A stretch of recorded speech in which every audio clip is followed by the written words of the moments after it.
Louvado seja o nosso Senhor Jesus Cristo, para sempre seja louvado. Querido irmão, querida irmã, você que me acompanha nessa jornada maravilhosa, te convido mais uma vez a acionar o sininho, a compartilhar.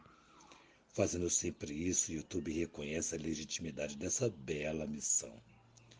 Na segunda semana do Advento, o Senhor esteja convosco, Ele está no meio de nós. Proclamação do Evangelho de Jesus Cristo, segundo São Mateus. Glória a vós, Senhor. Naquele tempo, os discípulos interrogaram, porque dizem, pois, os escribas, ser necessário que Elias venha primeiro. Então Jesus respondeu, de fato Elias virá e repousará todas as coisas. Eu, porém, vos declaro que Elias já veio e não o reconheceram antes. Fizeram com ele tudo quanto quiseram. Assim também o Filho do Homem há de padecer nas mãos deles. Então os discípulos entenderam que lhes falava a respeito de João Batista. Palavra da salvação. Glória a vós, Senhor. Interessante aqui, amados filhos,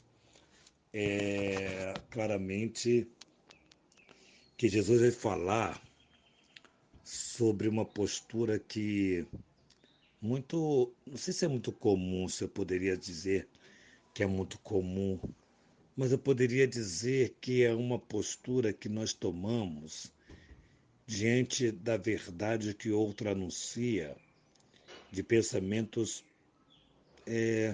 Deixa eu tentar me explicar melhor. Eu estou dizendo que alguém coloca uma moda, por exemplo, uma moda. Né? Todos nós, eu já fui mais jovem, você já foi jovem, alguns jovens possam estar nos acolhendo nessa partilha. E a gente sabe que as modinhas, elas vão aparecendo e elas parecem como única verdade, moda em todos os gêneros. Ela se apresenta como única verdade. E essa verdade quer sobrepor a verdade religiosa. Então, quando aqui fala claramente dos escribas e fala que os discípulos foram interrogados a respeito de Elias, e Jesus vai dizer que Elias veio, mas não é a figura de Elias, mas o que Elias, como profeta, anunciava.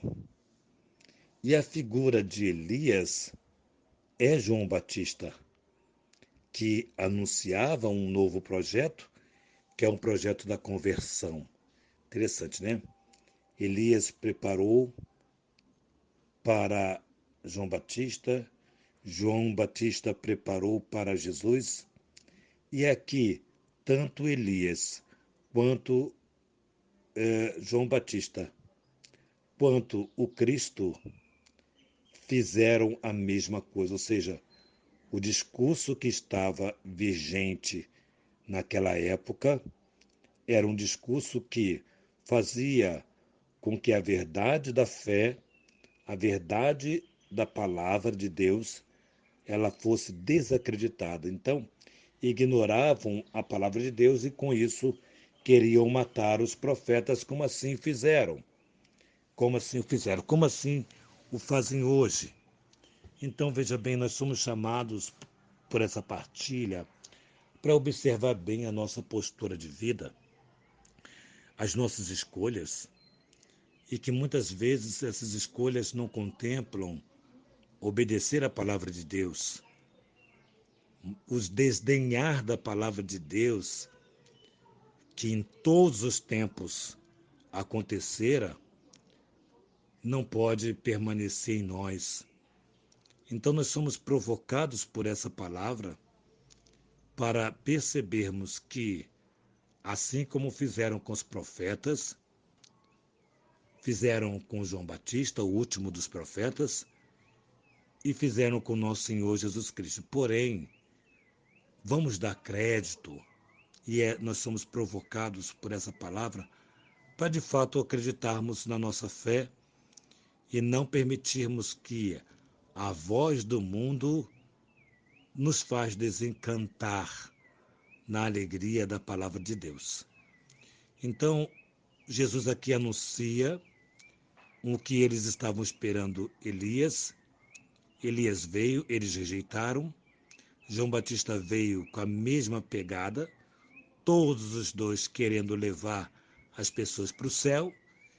E vem nosso Senhor Jesus Cristo nos levando com a sua própria vida para o céu. E foi rejeitado. Esse é o ponto ápice. Rejeitado. Mas Deus não desistiu de nós.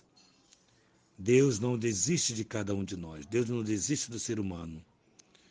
Cada vez mais eu vejo coisas tão difíceis, tão tristes, pessoas matando a outras por tantas coisas, um celular, um tênis, sei lá, tantas coisas que são tão insignificantes quando a gente está diante da vida e da morte. Um celular não é nada diante de uma vida. Você trocaria tanto quanto celulares para proteger ou dar a vida a um ente querido, a uma pessoa querida. O celular não é nada. Então nós vamos nos apegando a tantas coisas, o mundo vai se apegando a tantas vozes que vai abafando a voz do nosso Senhor. Por isso hoje nós possamos verdadeiramente abraçar a nossa fé de forma coerente e não deixarmos com que a voz ou a idolatria do mundo nos tire da presença de Deus. Passemos o que tivermos de passar, mas fiquemos firmes na presença do Senhor.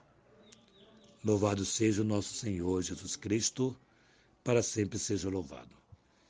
Que nossa patrona Santa Faustina nos enriqueça com o diário, que a Santíssima Virgem Maria, Rainha do Clero, nos dê a graça da casa para cuidar de sacerdotes, que São José, esposo de Maria, nos inspire a vivermos prontamente a missão de nos aproximarmos da nossa fé com coerência, sem deixar com que o mundo nos convença do contrário.